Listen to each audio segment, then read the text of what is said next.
Hello दोस्तों, आज मैं कविता भाभी सीरीज के 4th सीजन के फर्स्ट पार्ट को एक्सप्लेन कर रहा हूँ। तो शुरू करते हैं। कहानी की शुरुआत फिर से कविता भाभी स्टाइल में होती है, जहाँ कविता भाभी अपने एक न्यू कॉलर से बात कर रही होती है, जिसकी अभी नई नई शादी हुई थी। वो कॉलर कविता भाभी से बोलता है, भाभी मैं लुट गया, बर्बाद हो गया, नैया डूब गई है मेरी, कुछ तो उपकार कीजिए। कविता भाभी बोलती है, मेरे होते हुए तुम्हें किसने लूट लिया। वो कॉलर कविता भाभी से बोलने लगता है, आप समझी नहीं। फिर कविता भाभी पूछती है, अच्छा तो पहले ये बताइए कौन बोल रहे हो और कहाँ से। वो कॉलर अपना नाम अरविंद बताता है और वो मुरादाबाद से बोल रहा था। फिर कविता भाभी उससे बोलती है, ठीक है अब आप आराम से बताइए।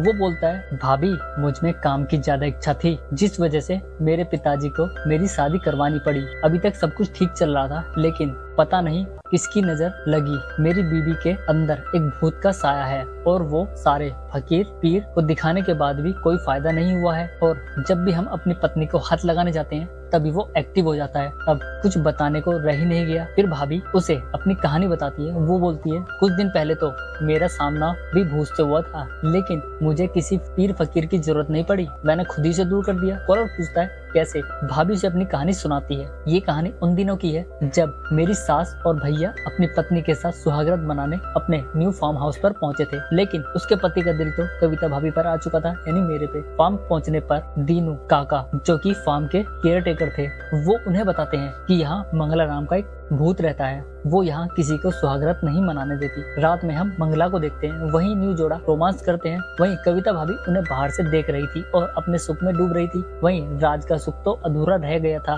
क्योंकि वो अपनी पत्नी से ज्यादा कविता भाभी को पसंद करता था। लेकिन इन दोनों के बीच बात कैसे हो सकती थी, क्योंकि वो लड़का कविता भाभी का कजन था। अगर बात खुल जाती तो दिक्कत हो सकती थी। अब वो रात आती है जिसका इंतजार दोनों को था। वो आत्मा राज को अपने वश में कर लेती है, जिस वजह से वो अपनी पत्नी से दूर हो जाता है और सो जाता है। वहीं राधिका भी अपने पति से डर जाती है। सुबह होने पर रागिनी सभी को बताती है जो उसके साथ रात में हुआ था। रात में रागिनी कविता के साथ रूम में पहुंच जाती है। कविता रागिनी को राज के पास जाने के लिए बोलती है। वो कुछ करती इससे पहले ही वो भूत फिर से एक्टिव हो जाता है। अब कविता भाभी भी समझ चुकी थी कि वो मंगला ही है और उसने राज को पोजेस कर लिया है। तो वहीं कहानी में आगे कविता भाभी मंगला की पूरी कहानी दीनू काका से सुनती है, जहां पर हमें मंगला की स्टोरी को दिखाया गया है। वहां हम उसके पति मुकुल को भी देखते हैं, जिसने ही सारी प्लानिंग की थी। जब वो अपनी पत्नी के साथ रोमांस कर रहा था तो उसके पत्नी के मुंह से शीला की आवाज निकल जाती है और उसे अपनी पत्नी के सच के बारे में पता चल जाता है। वो क्या था जिस वजह से मुकुल ने ही ये सब किया था, उसका पता तो नेक्स्ट एपिसोड में ही चलेगा। तब तक के लिए धन्यवाद।